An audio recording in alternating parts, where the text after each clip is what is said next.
कि मान लिया जाए अगर असदुद्दीन अवैसी अगर अकेले लड़ती है उनकी पार्टी तो 2 4 5 विधायक जीत लेंगे, लेकिन इससे बीजेपी तो नहीं रुकेगी। मैंने बार बार कहा कि बीजेपी को रोकने का जो है ठेका मुसलमान या मुसलमान की कोई पार्टी ले रखे है क्या, या मुसलमान वोटर ले रखे हैं क्या? ये मुसलमानों को समझना पड़ेगा कि आप किसी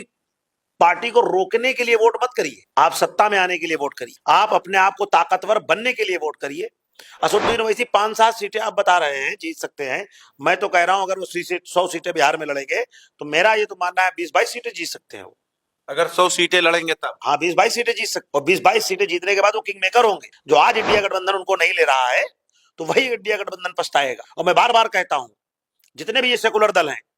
जितनी भी ये पार्टियां, सपा बसपा कांग्रेस आरजेडी और जो आपकी जो है टीएमसी, ये सिर्फ मुसलमानों के साथ खिलवाड़ करती है, मुसलमानों के जज्बात के साथ खेलती हैं और उनके मुद्दे को उछालती तो खूब है, लेकिन उस मुद्दे पर जब मुसलमान बाहर आ जाता है और जब मुसलमान सड़कों पे मारा जाता है, जब मुसलमान जेलों में ठूसा जाता है, जब मुसलमानों पर फर्जी मुकदमे लगा करके 5-5 साल शर्जील इमाम जैसे लोगों की बेल पे सुनवाई नहीं होती है, बिना सुनवाई के 5 साल वो जेलों में होते हैं, ऐसे मुद्दों पर यही सेकुलर दल कभी आवाज नहीं बुलंद करते उनकी,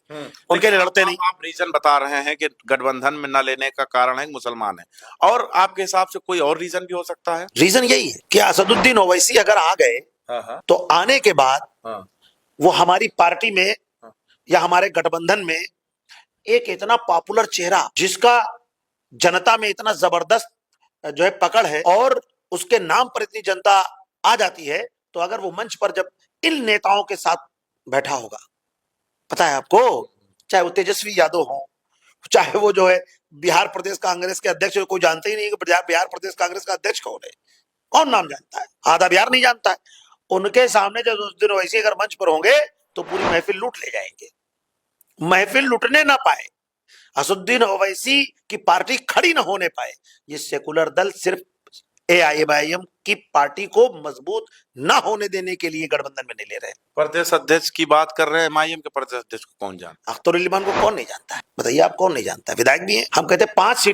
5 सीटें उन्होंने जीती थी कभी, या 6 सीटें जीती थी, 5 सीटें, हाँ जो भी है। तो आप ये बताइए, बिहार उनको पूरा जान गया था, और लोग सोचते हैं कि एमआईएम खाली फायदा हुआ, 5 सीटें जीते थे, 4 चले गए थे लालू प्रसाद के पार्टी में। हाँ सही कह रहे हैं आप,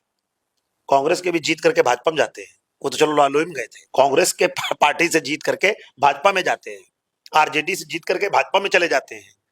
समझ गए। समाजवादी पार्टी से जीते विधायक भाजपा में चले गए, भाजपा में क्रॉस वोटिंग की अभी समाजवादी पार्टी ने निकाला है। तो जिन लोगों को आपने सोचा कि मुसलमानों का हक और हुकूक की बात करेंगे, जिन पार्टियों को हर बात पे हक हुकूक क्यों ले आते हैं? भाई हमारा ही हक सबसे ज्यादा छीना जा रहा ना, हमारे हुकूक के साथ खिलवाड़ हो रहा है, हमारे अल्पसंख्यक कोटे को खत्म किया जा रहा है, माइनॉरिटी की जो स्कॉलरशिप थी उस पर कटौती की जा रही है, मुसलमानों को गोश्त के नाम पे मार दिया जाता है, मुसलमानों को सड़कों पर लिंचिंग कर दी जाती है, मुसलमान अगर गाड़ी से चला रहा होता है और अगर किसी से धोखे से एक्सीडेंट हो जाता है, वो खास करके अगर उसका नाम मुसलमान होता है, उर्दू नाम होता है, तो उसके साथ इतनी धाराओं में मुकदमा पंजीकृत कर दिया जाता है कि वो जेल की सलाखों पीछे पड़ा रहता है।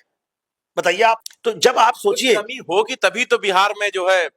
एआईएमआईएम को शामिल नहीं कर रहे हैं इंडिया गठबंधन के लोग। कमी तो यही है, असदुद्दीन ओवैसी राष्ट्रीय अध्यक्ष है एमआईएम के, और हम मुसलमान राष्ट्रीय अध्यक्ष, मुसलमान हक मांगेंगे। हाँ हक, आप देखिए, आप वोटर बनिए उनकी, आप उनकी जेब में रहिए। किसके? सेकुलर दलों के। वो आपको एक एज ए फुटबॉल की तरीके से इस्तेमाल करेंगे, किक मारेंगे, आप जाइए गोल